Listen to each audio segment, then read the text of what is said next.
किसी ने कहा 22 लाख रुपए का इनाम दे देंगे गर्दन काटने का। अबे सब्जी बना रखा है क्या? आज उत्तर प्रदेश में एक ओवैसी नहीं है, आज उत्तर प्रदेश में करोड़ों ओवैसी है। कितने ओवैसी की गर्दन काटेगा छी महाराज? कितने ओवैसी की?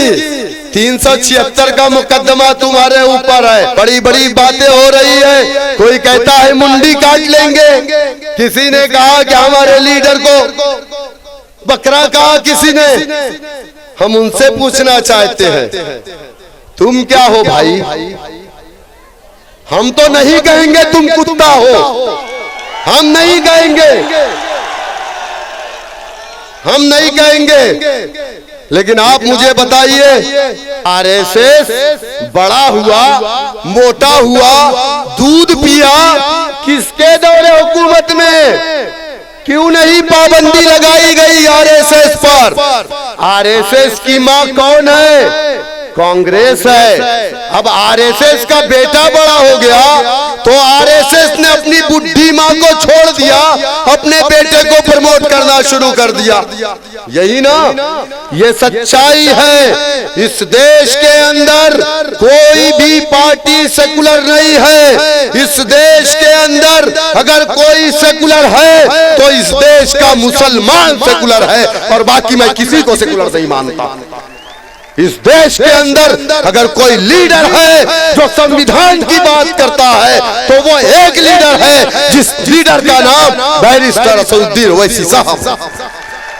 अगर इस देश के अंदर बाबा साहेब मान्यवर काशीराम जी के बाद अगर कोई लीडर पैदा हुआ है जो फासिस्ट ताकतों की आंखों में खटकता है तो उस लीडर का नाम बैरिस्टर असदुद्दीन ओवैसी साहब।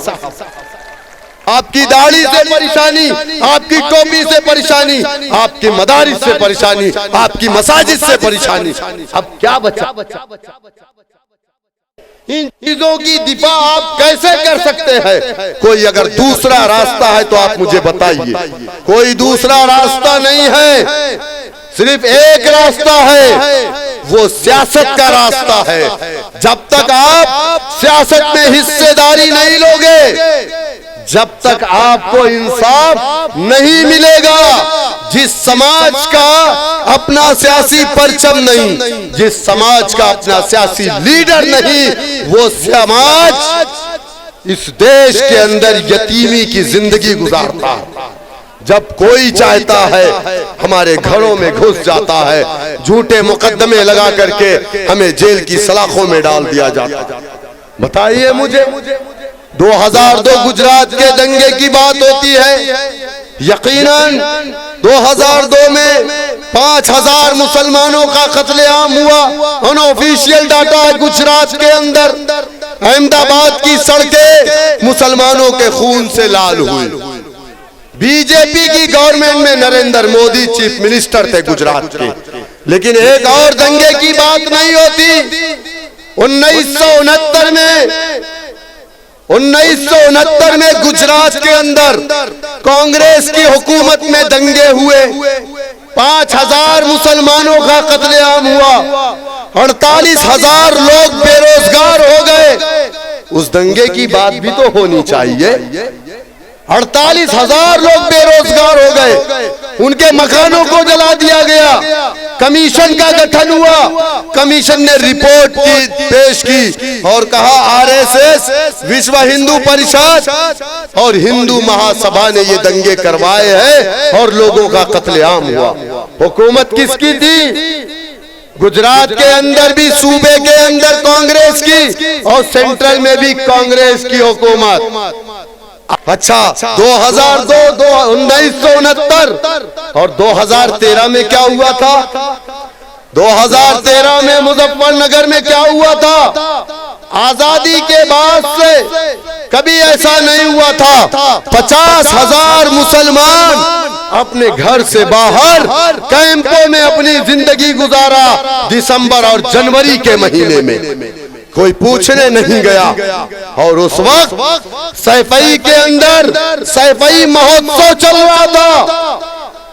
250 लोगों का कत्लेआम मुजफ्फरनगर के अंदर हो गया। सैफई में नंगा डांस हो रहा था। मुंबई से फिल्म स्टार को बुला करके आधे कपड़े में बैठ करके अखिलेश यादव, मुलायम सिंह यादव, समाजवादी पार्टी के मुसलमान लीडर चपरासी वहां बैठ करके नंगा डांस देख रहे थे। लेकिन उस वक्त मजलिस इत्तेहादुल मुस्लिमीन उत्तर प्रदेश में नहीं आई थी। बावजूद उसके यही मेरे कायद हैं जो जाकर के कैंपों में पैसे भी दे करके आए। एक बार नहीं 2 बार गए थे।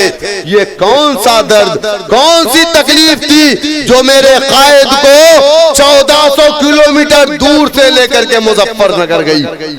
लेकिन हमारे यहाँ के 45 मुस्लिम एमएलए समाजवादी के, 18 मुस्लिम एमएलए बहुजन समाज के, कोई मुजफ्फरनगर नहीं गया। यहाँ मुजफ्फरनगर के लोग बैठे हैं, इनसे पूछ लीजिए अगर मैं गलत बोल रहा हूँ। हमसे हमारे आजमगढ़ जिले के एक एमएलए हैं आलम बदी साहब, उन्होंने मुझसे कहा बैरिस्टर सऊद्दीन ओवैसी साहब का हम एक जलसा करवाना चाहते थे। शुरुआती दौर में 2014 में जलसे की परमिशन नहीं मिली। हम उनके पास गए, हमने कहा कि आप बात कर लीजिए। आलम बदी साहब कभी मुस्लिम मजलिस में हुआ करते थे।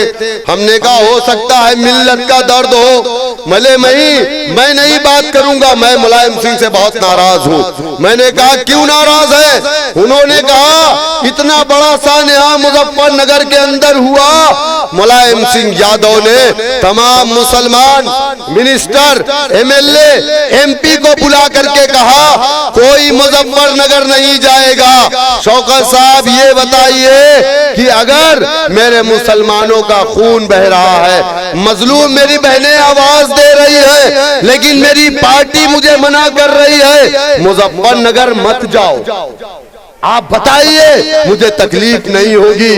तो आप अंदाजा कर लीजिए, ये समाजवादी से जीत करके जाने वाले चपरासी ये गूंगे हैं, बहरे हैं, इनकी जो ज़बानें हैं उसमें ताले लगे हुए हैं समाजवादी बीएसपी के।